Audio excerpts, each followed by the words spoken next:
শেখ মুজিবুর রহমান হলো রয়ের এজেন্ট।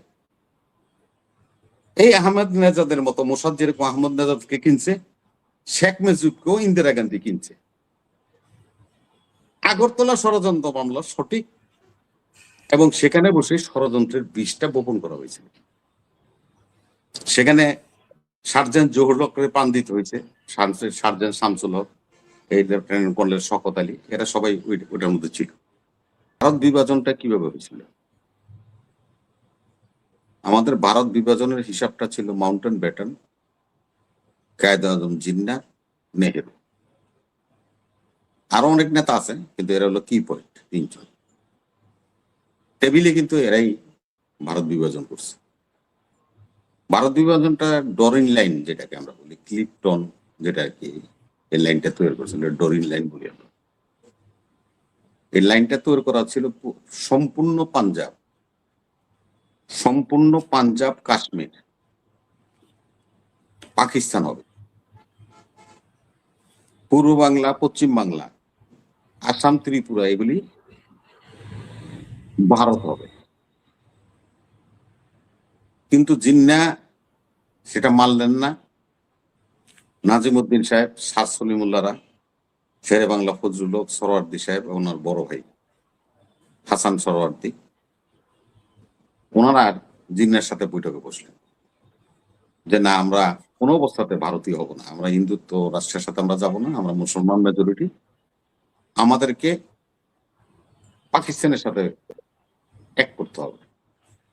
তখন কিন্তু একটা ভোট হয়েছিল, সেই ভোটে পূর্ব বাংলা কে মেজরিটি হবে যারা, মুসলিম লীগ এবং কংগ্রেস, যারা মেজরিটি হবে তাদের সাথে এই বাংলাদেশ জড়িত হবে, যেটাকে আমরা পূর্ব বাংলা বলি, পূর্ব পাকিস্তান না, পূর্ব বাংলা।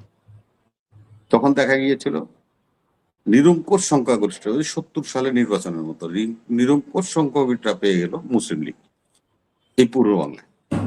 যার কারণে পূর্ব বাংলার যে অংশটা আমাদেরকে দেওয়ার কথা ছিল, সেটা হলো আসাম এবং ত্রিপুরা নিয়ে আমাদের এই বাংলাটা গঠন করার কথা ছিল। কিন্তু নেহেরুর আপত্তির মুখে আসাম এবং ত্রিপুরাকে ভারতের সাথে সম্পৃক্ত করে পূর্ব বাংলাকে পূর্ব পাকিস্তান সৃষ্টি হয়ে পাকিস্তানের সাথে স্বাধীনতা হলো।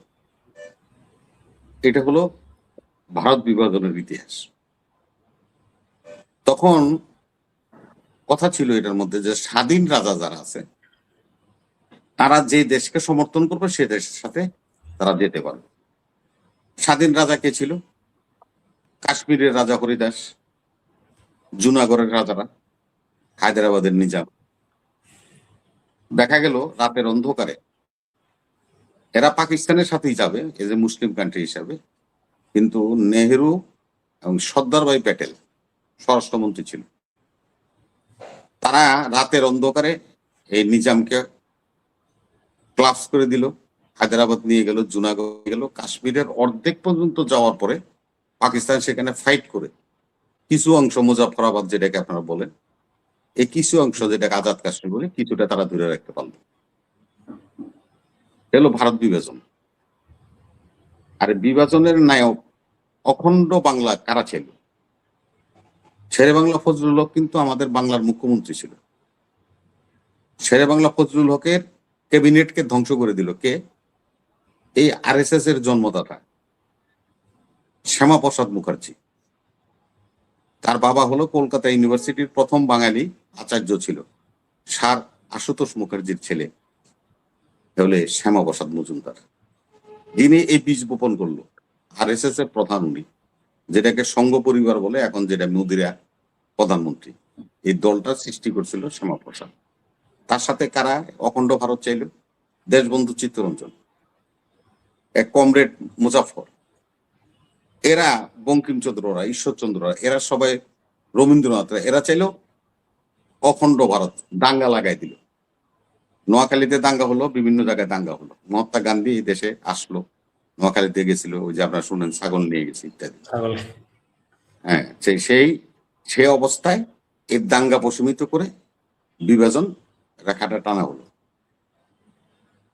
তখন সর্দার বল্লভভাই প্যাটেল, জগজীবন সিং, এবং অন্যরা, জয়রামরা, এরা প্রশ্ন করলো নেহারুকে ক্যাবিনেটে যে আপনি কেন আমাদেরকে পূর্ব পাকিস্তান, তার মানে যেটা আমরা এখন পূর্ব বাংলা বা পূর্ব বাংলা দখল করতে গেলেন না, আমাদের সোলজার কেন গেল না?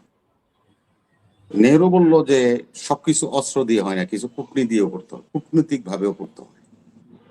এটাকেই হলো ভারত ভারত বিভাজনের সাথে, এইটার নাম হলো নেহেরু ডকট্রিন।